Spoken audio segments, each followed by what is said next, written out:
एक बड़ी छोटी सी कहानी है बौद्ध भिक्षुक और उनके शिष्य की।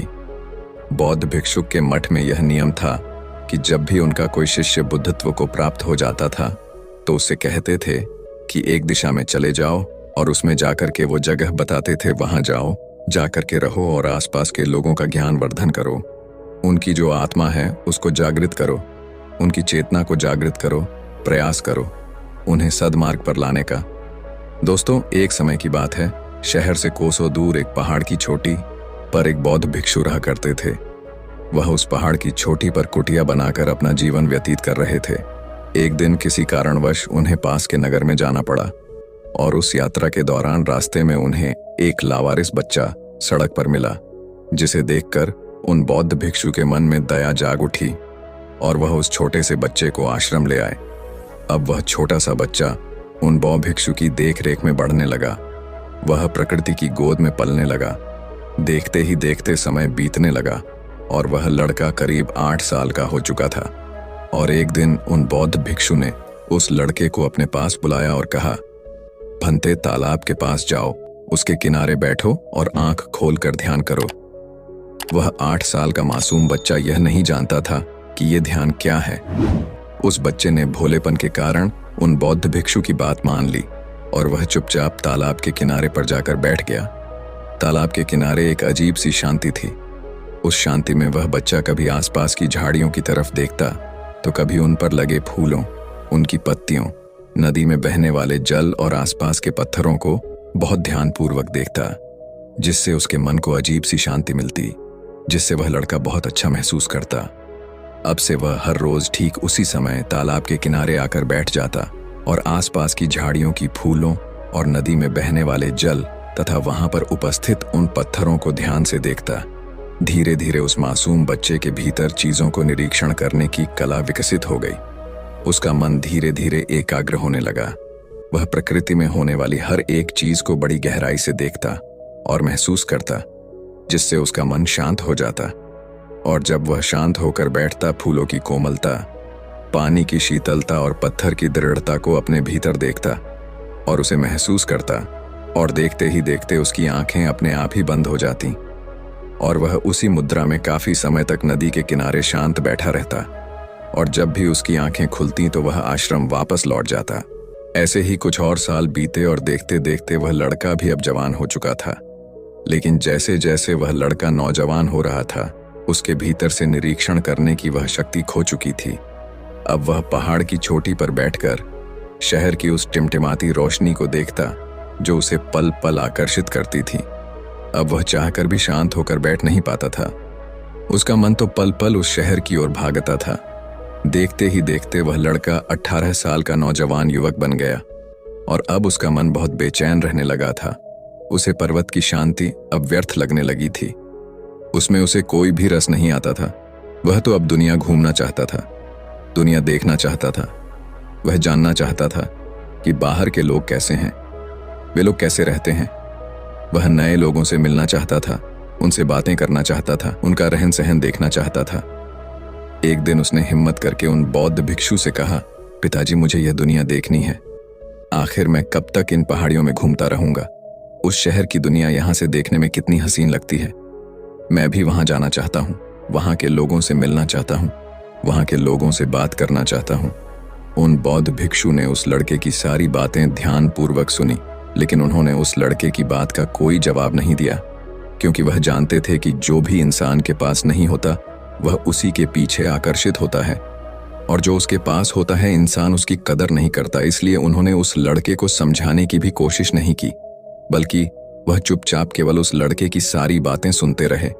उधर दूसरी तरफ वह लड़का उन बौद्ध भिक्षु के कुछ कहने का इंतजार कर रहा था, किंतु जब उन बौद्ध भिक्षु ने कुछ भी नहीं कहा तो वह चुपचाप वहां से चला गया। अगले दिन सुबह सुबह उन बौद्ध भिक्षु ने खुद ही उस लड़के को अपने पास बुलाया और उस लड़के के हाथ में एक पत्र देते हुए कहा, बेटा, तुम शहर जाना चाहते हो, ना जाओ। वहां का राजा मेरा बहुत अच्छा मित्र है। तुम उसे यह पत्र दे देना और जब तक तुम्हारा मन करे तुम उस राजा के पास ही रहना। वह राजा उन बौद्ध भिक्षु से शिक्षा ग्रहण कर चुका था और वह बौद्ध भिक्षु यह अच्छी तरह जानते थे कि वह राजा महल में रहने वाला एक सन्यासी है वह बहुत आत्मज्ञानी है। किंतु उन बौद्ध भिक्षु ने उस लड़के को राजा के बारे में कुछ भी नहीं बताया। लड़के को शहर जाने की अनुमति मिल चुकी थी और इस बात से वह लड़का अब बहुत खुश था। वह मन ही मन बहुत प्रसन्न था। उसने तुरंत ही अपना सामान बांधा और शहर की ओर निकल पड़ा। जब वो रास्ते में कुछ दूर आगे बढ़ा, तभी अचानक उसके मन में एक विचार उत्पन्न हुआ। वह यह सोचने लगा, आखिर उन बौद्ध भिक्षु ने मुझे इतनी आसानी से क्यों जाने दिया। जैसे ही उसके मन में यह विचार उत्पन्न हुआ, वह बड़ा आश्चर्यचकित हुआ कि आज तक तो उन बौद्ध भिक्षु ने मुझे कहीं पर भी जाने नहीं दिया था, लेकिन आज उस राजा के पास उन्होंने मुझे इतनी आसानी से क्यों भेज दिया। जैसे उसके मन में विचार आया, वह लड़का तुरंत ही रुक गया और उसने उन बौद्ध भिक्षु के द्वारा दिया गया वह पत्र निकाला। उस पत्र को खोला तो उसमें केवल 3 ही शब्द लिखे थे और वह थे, केवल दिशा दिखाओ। लड़के ने जब वह पत्र पढ़ा तो उसे कुछ भी समझ नहीं आया और ना ही उसने उन तीनों शब्दों पर गौर किया। उसने ज्यादा सोचा नहीं और वह शहर की ओर आगे बढ़ने लगा। शहर पहुंचकर लड़के ने राजा को पत्र थमा दिया। राजा ने उस लड़के से वह पत्र लिया, उसे खोला और पढ़ा और फिर तुरंत ही उस लड़के का चेहरा देखा, जिसे देखकर राजा यह समझ चुका था कि उन बौद्ध भिक्षु ने उस लड़के को वहां पर क्यों भेजा है। राजा ने अपने सिपाहियों को आदेश दिया, आज कहां सिपाहियों लड़के के लिए महल में रहने का प्रबंध किया जाए और इस लड़के को इस राजमहल की सारी सुख सुविधाएं भी मिलनी चाहिए। उसके बाद वह राजा उस लड़के से कहता है, बेटा तुम्हारा यहाँ पर एक ही काम है, तुम्हें बस खुश रहना है। लड़का राजा की यह बात सुनकर बहुत प्रसन्न था कि उसे यहाँ पर कोई भी काम नहीं करना, बस उसे यहाँ पर आराम से अपना जीवन व्यतीत करना है।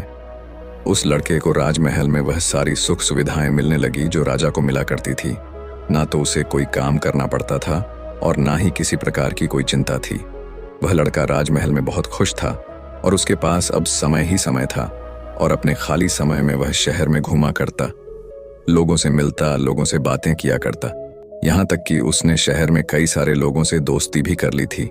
राजमहल में रहकर उसने कई सारी किताबें भी पढ़ ली थीं और यह सब करते हुए अभी उसे कुछ महीने ही गुजरे थे, लेकिन धीरे धीरे अब उस लड़के का मन इन सब से उबने लगा था। वह यह महसूस करने लगा था कि उसका मन हमेशा कुछ नया चाहता है, लेकिन जब कुछ नया मिल जाता है तो यह मन संतुष्ट नहीं हो पाता, अर्थात हमारा मन बेचैन ही रहता है। और जब लड़के को इन बातों का एहसास हुआ, जब उसने अपने जीवन में यह सारी चीजें महसूस की, तो उसके बाद वह दूसरों पर निरीक्षण करने लगा। वह हर सुबह महल के बगीचे में जाया करता। वह बगीचा बहुत ही सुंदर और बहुत ही मनमोहक था और यह बगीचा शहर का सबसे बड़ा बगीचा भी था और इस बगीचे में शहर का कोई भी व्यक्ति बिना किसी रुकावट के आ जा सकता था। वह लड़का अपना अधिकांश समय उस बगीचे में ही बिताया करता और वहां पर आने जाने वाले व्यक्तियों को वह ध्यान से देखता, उनका निरीक्षण करता। कुछ दिन निरीक्षण करने के बाद उसे यह पता चला कि लोगों के चेहरों पर हमेशा तनाव बना रहता है, चाहे वह कोई अमीर आदमी हो या फिर कोई गरीब, फिर चाहे वह कोई व्यापारी हो या कोई कर्मचारी। सभी के चेहरों को देखकर ऐसा प्रतीत होता था मानो लोगों का शरीर तो बगीचे में है, किंतु उनका मन कहीं और ही भटक रहा है। लोगों के मन में एक अजीब सा तनाव है। लोग किसी न किसी परेशानी में है, चिंतित है, जिस कारण वह इस समय और अभी यहाँ पर उपलब्ध नहीं है। हालांकि उनका शरीर यहीं पर है, किंतु उनका मन यहाँ नहीं। और बगीचे की सुंदरता, उसका आकर्षण भी लोगों के मन को शांत नहीं कर पा रहा था। उन लोगों को देखकर वह लड़का मन ही मन यह सोचता था कि यह लोग जिंदा तो है पर जीना भूल गए हैं। केवल कुछ छोटे बच्चे ही हैं जो इस बगीचे में आकर सचमुच खुश होते हैं। यहाँ की खुशबू, यहाँ की हवा, यहाँ के आकर्षण को देखकर उनका मन ललाट हो जाता है और वह खिलकर हंस वह वर्तमान में जीना जानते हैं। उन सभी व्यापारियों, उन सभी सेठों को देखकर आज लड़के के मन में तरह तरह के विचार उत्पन्न हो रहे थे। वह यह सोच रहा था, मुझे तो लगता था कि शहर में उन्नति करने वाले बड़े घर के लोग हमेशा खुश रहते होंगे, उन्हें किसी बात की कोई चिंता नहीं होती होगी, लेकिन आज यहाँ पर आने के बाद यहाँ का नज़ारा तो कुछ और ही है। उस लड़के को अब ये एहसास हो चुका था कि बाहरी सुख सुविधाओं से केवल शरीर को आराम मिलता है, किंतु हमारा मन बाहरी चीज़ों से केवल भटकता है और भटकाव से हमारा मन थकता है। हम चाहे कितने भी ऐशो आराम में क्यों ना रहे, चाहे कितने भी आकर्षण के केंद्र में क्यों ना रहे, हमारे मन को कभी असली आराम और असली खुशी नहीं मिल पाती। खुश रहने की बात तो दूर है। लोगों की बेचैनी देखकर, लोगों के चेहरे पर इस प्रकार का तनाव, चिंता और परेशानियां देखकर लड़के का मन और भी बेचैन होने लगा था। वो उनके बारे में सोच सोचकर और भी ज्यादा चिंतित होने लगा था। इस दौरान उसके मन में कई बार आश्रम वापस दौड़ जाने के ख्याल भी उठते थे, लेकिन तभी उसके मन में एक और विचार उत्पन्न होता कि मैं राजा से क्या कहूंगा, और राजा से कुछ भी कहने की उसकी हिम्मत ना होती। एक दिन वह लड़का चिंतित अवस्था में एकांत में उस बगीचे में बैठा हुआ था, और तभी अचानक वहां पर वह राजा भी उसी बगीचे में टहलने आए। राजा ने जब उस लड़के को एकांत में बैठे देखा तो वह समझ चुके थे कि लड़के के मन में कुछ बातें चल रही हैं। वह राजा उस लड़के के पास आया और उस लड़के से इस तरह बैठे रहने का कारण पूछा। इस पर वह लड़का उस राजा को जवाब देते हुए कहता है, हे राजन, मैं जितना खुश रहने की कोशिश करता हूँ मैं उतना ही परेशान होता जा रहा हूँ। यहाँ शहर में लोगों के पास सब कुछ है, पैसा है, अच्छा घर है खाने के लिए, तरह तरह के पकवान हैं, लेकिन मन की शांति नहीं है। मैंने कई लोगों को देखा, फिर चाहे वह धनवान हो या कोई गरीब, कोई व्यापारी हो या फिर कोई कर्मचारी, सभी के चेहरे उतरे हुए हैं। सभी के चेहरे पर एक अजीब सा तनाव है, चिंता है, परेशानी है। केवल यहाँ पर कुछ बच्चे ही हैं जो सही मायने में प्रसन्न रहते हैं, खुश रहते हैं, हमेशा हंसते खेलते रहते हैं। किंतु जैसे जैसे हम बड़े होते हैं वैसे वैसे हम भविष्य और भूतकाल में जीना सीख जाते हैं। हम हमेशा अपने भविष्य को सुधारने में लग जाते हैं। हे राजन, क्या यही जीवन का सच है? अगर शहर का जीवन ऐसा ही है तो मैं यहाँ नहीं रहना चाहता, इसलिए मैं आपसे आज्ञा चाहता हूँ। मैं वापस आश्रम लौट जाना चाहता हूँ। राजा ने उस लड़के की सारी बातें ध्यानपूर्वक सुनी और फिर वह उस लड़के से कहते हैं, बेटा, तुम जाना चाहते हो तो तुम कभी भी जा सकते हो, तुम्हें किसी ने रोक नहीं रखा, लेकिन जाने से पहले तुम 2 काम अवश्य करना। इतना कहकर राजा उस लड़के से पहला काम बताते हुए कहता है, तुम इस बगीचे का निरीक्षण करो। आगे वह राजा उस लड़के को समझाते हुए कहता है, बेटा, जैसा कि तुमने कहा, इस नगर में कुछ लड़के ही हैं जो हमेशा खुश रहते हैं, हंसते खेलते रहते हैं और वह वर्तमान में जीना भी जानते हैं। तो तुम क्यों ना उन बच्चों की तरह ही इस बगीचे को भी देखो, जिस तरह से वह बच्चे इस बगीचे में आकर खुश हो जाते हैं। क्यों ना तुम भी उन्हीं की तरह इस बगीचे में आकर खुश हो जाओ। यहाँ की हर एक चीज को वो जैसे देखते हैं, तुम भी उसे वैसे ही क्यों नहीं देखते? इस पर वह लड़का राजा से कहता है, परंतु हे राजन, वह कैसे होगा? राजा उस लड़के को समझाते हुए कहता है, बेटा, इस बगीचे में पौधे हैं, पेड़ है, पत्तियां हैं, फूल है, यहाँ की मिट्टी इतनी खुशबूदार है। तुम इन चीजों पर ध्यान लगाओ, इन चीजों को गौर से देखो, इन्हें महसूस करो, किंतु याद रहे, इन चीजों को देखते वक्त, इन्हें महसूस करते वक्त कभी किसी का कोई मतलब निकालने की कोशिश मत करना, किसी से कोई कहानी मत जोड़ना। तुम्हारा काम बस इतना ही है कि तुम्हें इन चीजों को गौर से देखना है, उन्हें महसूस करना है। इन चीजों से जुड़ मन में जो भी विचार आए, उन विचारों को केवल तुम देखते जाओ, उनका कोई मतलब मत निकालना, केवल देखते जाना, और उसके बाद तुम मुझे आकर बता सकते हो कि तुम महसूस कर रहे हो। इतना कहकर वह राजा वापस महल लौट आया। वह लड़का कुछ देर वहीं पर बैठा रहा और राजा की बातों पर विचार करता रहा, और शाम के वक्त वह भी महल लौटा और अपने कमरे में जाकर सो गया। अगली सुबह वह लड़का जल्दी उठा और बगीचे में आकर एक जगह पर बैठ गया। वह शांति से वहां पर उपस्थित उन पेड़ पौधों और वहां पर आने वाली उन हवाओं को देखने और महसूस करने लगा। जब उसने बगीचे की तरफ ध्यान दिया तो उसने देखा कि चारों तरफ काफी सारी सूखी हुई पत्तियां बिखरी हुई हैं, तरह तरह की गंदगी है। यह देखकर उसके मन में विचार आया कि बगीचे की सफाई होनी चाहिए। तभी उसका ध्यान फूलों की तरफ गया। उन फूलों को देखकर उसे बहुत अच्छा महसूस हुआ। वह सोच रहा था कि फूल बहुत अच्छे लग रहे हैं, लेकिन तभी उसके मन में यह भी विचार उत्पन्न हुआ कि बहुत जल्द पतझड़ का मौसम भी आने वाला है, जिस कारण ये सारे फूल बहुत ही जल्द मुरझा जाएंगे और नष्ट हो जाएंगे। वह उन विचारों से जुड़ जाता, लेकिन जैसे ही उसे राजा की बात याद आती, वह खुद को उन विचारों से अलग करता, और इसी प्रकार वह उन सभी विचारों को देखता रहा। देखते देखते काफी वक्त बीत चुका था और अब उसका मन भी शांत होने लगा था। अब से वह हर रोज उस बगीचे में आता और इसी प्रकार वहां की सौंदर्य, वहां पर उपस्थित पेड़ पौधे, फूल पत्तियां, वहां की मिट्टी, हर एक चीज को ध्यान से देखता और उन्हें महसूस करता। देखते ही देखते ऐसे कई दिन बीत गए और अब वह लड़का जब भी उस बगीचे में आता तो वहां पर उस फूलों की कोमलता, पानी की शीतलता, धरती की स्थिरता और वहां पर आने वाली ऊन को महसूस कर पाता। वह अपने अंदर उन्हें देख पाता, जिसे यूं भी कह सकते हैं कि वह लड़का उस बगीचे के साथ एक हो गया था और अब उसका मन भी पहले से बहुत शांत होने लगा था। जब भी वह बगीचे में आता तो कई घंटे यूं ही बैठा रह जाता और एक दिन अचानक उस लड़के को सुखद आश्चर्य हुआ। उसे इस बात का एहसास हुआ कि मुझे उन बौद्ध भिक्षु ने 8 साल की उम्र में यही खुली आंखों वाला ध्यान सिखाया था। और जैसे उसे इस बात का एहसास हुआ, वह लड़का बहुत प्रसन्न हुआ और तुरंत ही महल में राजा के पास गया और राजा से कहता, हे राजन, जैसा आपने कहा था मैंने वैसा ही किया और ऐसा करने से मैंने 3 बातें सीखी। पहली, जब हम किसी पर ध्यान देते हैं तो मन के स्पंदन या मन की अवस्था उसी वस्तु जैसी हो जाती है, इसलिए सही और सात्विक वस्तुओं पर ध्यान देने का महत्व है। हे राजन, मैंने यह भी सीखा कि प्रकृति का स्वभाव शांत है, इसलिए इस पर ध्यान लगाने से, झरने की आवाज सुनने से, हवा की शीतलता महसूस करने से, धरती की स्थिरता महसूस करने से मन को बहुत आराम मिलता है। हे राजन, मैंने यह भी सीखा कि जब हम दुखी होते हैं तब हम और ज्यादा मुसीबत या रुकावट पर ध्यान देते हैं, जिस कारण हम और ज्यादा परेशान होने लगते हैं, चिंतित होने लगते हैं और इस परेशानी में हमारा दृष्टिकोण और नकारात्मक भी हो जाता है। हमारे मन में नकारात्मक विचार आते हैं, नकारात्मक बातें उत्पन्न होती हैं।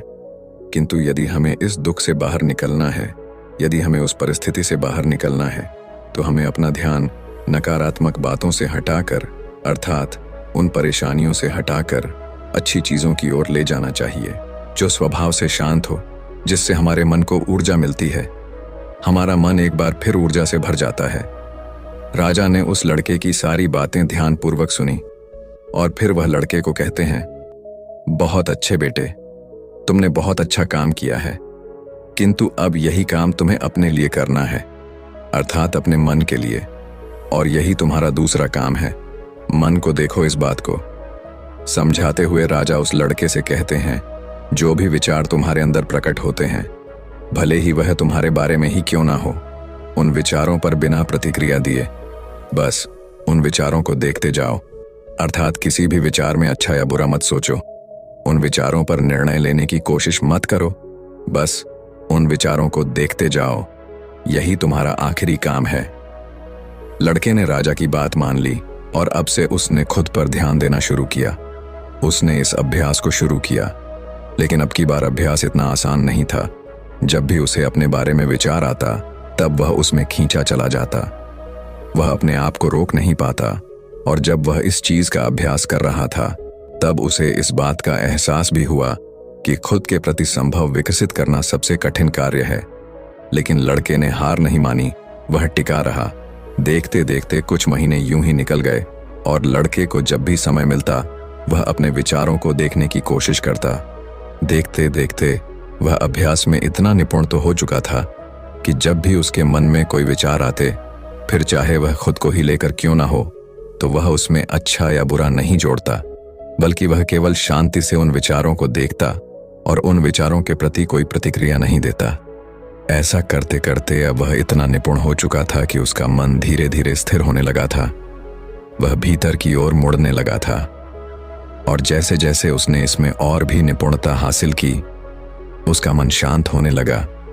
उसका मन किसी भी विचार के प्रति कोई भी प्रतिक्रिया नहीं देता था, और जैसे उस लड़के के मन ने किसी भी विचार के प्रति प्रतिक्रिया देना बंद किया, उसका मन पूरी तरह से शांत हो गया।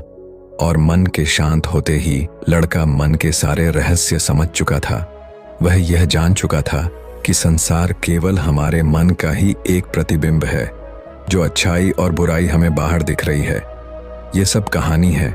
ये सारी कहानियां हमारा मन ही बुन रहा है, और ये सारी कहानियां हमारा मन ही हमें सुना रहा है। और इसी अच्छे और बुरे के चलते हम मन की बातों में फंस कर रह जाते हैं और हमारा मन हमें विचारों में बहा कर ले जाता है, जिस कारण हम कभी भी असली शांति और आनंद को देख नहीं पाते, उसे जान नहीं पाते, उसे महसूस नहीं कर पाते। अब उस लड़के को यह भी समझ में आ चुका था कि यह शांति, यह खुशी हमेशा से मेरे पास ही थी। उन बौद्ध भिक्षु ने मुझे बचपन से ही इस शांति का एहसास करना पहले से ही सिखा दिया था। लेकिन मैं ही गलत था। मैं चीज़ों के पीछे भाग रहा था। मैं लोगों की खुशियों के पीछे भाग रहा था। मैं चीज़ें पाना चाहता था। लड़का यह जान चुका था कि संभव में रहना ही आंखें खोलकर ध्यान करना है। अपने मन के प्रति भी संभव रखना सबसे बड़ी शक्ति है, और यह शक्ति हमें यूं ही नहीं मिलती। इसके लिए हमें निरंतर अभ्यास करते रहना होता है। अपना अभ्यास पूरा करने के बाद आखिरकार वह लड़का एक बार फिर उस राजा के पास पहुंचा, लेकिन इस बार कुछ अलग सा था। लड़के की दृष्टि, सोचने और समझने का तरीका अब पूरी तरह से बदल चुका था। वह पूरी तरह से वर्तमान में आ चुका था। लड़के ने राजा को जब दरबारियों से बात करते हुए देखा तो राजा के चेहरे को देखकर अचानक ही लड़के को यह एहसास हुआ कि राजा के चेहरे पर भी वही शांति झलक रही है जो उसे अब अभ्यास के कारण मिली है, जो उन बौद्ध भिक्षु के चेहरे पर हमेशा बनी रहती थी। ठीक वही शांति, वही तेज राजा के चेहरे पर भी नजर आ रहा था। राजा अपना पूरा राज्य भार संभालते हुए भी पूरी तरह से शांत है। यह देखकर लड़के के मन में विचार उत्पन्न हुआ और वह यह सोचने लगा कि आज तक मैं यह सब कुछ पहले क्यों नहीं देख पाया। जैसे उसके मन में यह विचार उत्पन्न हुआ, उसे उसके प्रश्न का उत्तर भी सही मिल गया। उसे इस बात का एहसास हुआ कि मैं तो पहले अपनी मानसिक दुनिया में खोया रहता था, तो मुझे इन बातों का एहसास कैसे होता। मैं तो हमेशा भविष्य में जीता था, तो मैं वर्तमान में रहने वाली इन चीजों को कैसे समझ पाता। और ठीक उसी वक्त लड़के को उस पत्र में लिखे हुए वह 3 शब्द भी याद आए जो उसे उन बौद्ध भिक्षु ने दिए थे। केवल दिशा दिखाओ, उन तीनों शब्दों का अर्थ क्या था अब उस लड़के को अच्छी तरह समझ में आ चुका था। वह लड़के ने उस आत्मज्ञानी राजा को प्रणाम किया और उनसे आज्ञा लेकर वह वापस अपने आश्रम लौट आया। दोस्तों, यह कहानी हमें 2 बहुत ही महत्वपूर्ण बातें सिखाती है। पहला यह कि हमें अपने भीतर मुड़ना जरूरी है। बाहर के जो भटकाव है जिससे हमारा मन थकता है, सुस्त होकर हमें नींद भी आ जाती है, लेकिन इससे हमारा मन कभी शांत नहीं हो पाता। हमारे मन को कभी चैन नहीं मिलता, जिस कारण हमारे चेहरे पर हमेशा तनाव, चिंता और परेशानी झलकती रहती है। और इसी कारण हम में से अधिकांश लोग हमेशा परेशान रहते हैं, तकलीफों से घिरे रहते हैं, क्योंकि वह समस्याओं का समाधान निकाल नहीं पाते। और वह यह है कि केवल दिशा बदलने की आवश्यकता है। अर्थात जब भी हमारे जीवन में कोई परेशानी आती है, तब आप जरा इस बात पर ध्यान दीजिएगा कि उस वक्त हमारा मन सबसे ज्यादा बेचैन होता है। उसी वक्त हमारे मन की समुद्र की लहरें उफान पर होती हैं और उस वक्त हमें कुछ भी समझ नहीं आता, क्योंकि मन के समुद्र का वह पानी पूरी तरह से अशांत है। दोस्तों, आपने आज के इस वीडियो से क्या सीखा वह मुझे आप कमेंट में बता सकते हैं। इसी के साथ में उम्मीद है कि आपको आज की यह वीडियो पसंद आई होगी, तो इस वीडियो को उस इंसान को शेयर करें जिससे यह कहानी सुनने की जरूरत है, और उसी के ठीक बाद चैनल को सब्सक्राइब करें। तो चलिए फिर मिलते हैं ऐसी एक और नई वीडियो में एक नए मैसेज के साथ। तब तक के लिए अपना ख्याल रखें। धन्यवाद और नमो बुद्धाय।